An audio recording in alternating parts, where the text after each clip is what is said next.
زمان كان المصروف نص جنيه وبنصحى 6:30 وبنروح ماشي المدرسة. كنت تستنى أمك وهي تحط لك السندوتشات في الشنطة.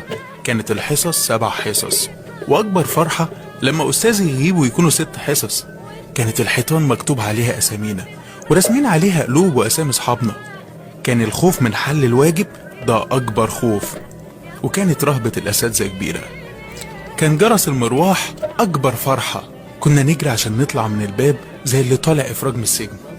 كنت أحط إيدي على كتف صاحبي ونروح مع بعض، وكانت ضحكتنا راس مالنا.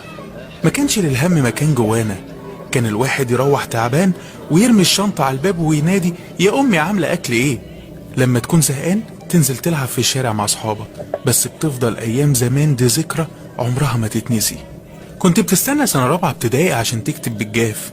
تسألك أمك الساعة كام، تقول لها الكبير على 4 والصغير على 6.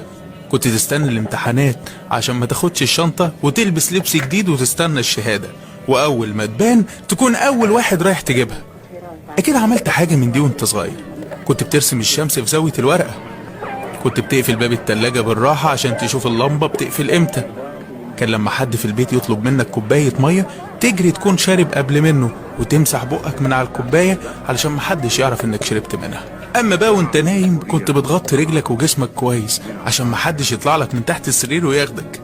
اكيد انت بتبتسم دلوقتي على الايام الحلوة دي، وما بتنساش قمة الفخامة ايام الابتدائية لما الاستاذ يديك طباشير واوراق ويقول لك وصلها للاستاذ في الفصل التاني، تكون انت ماشي في وسط الفصل ولا اكنك باشا.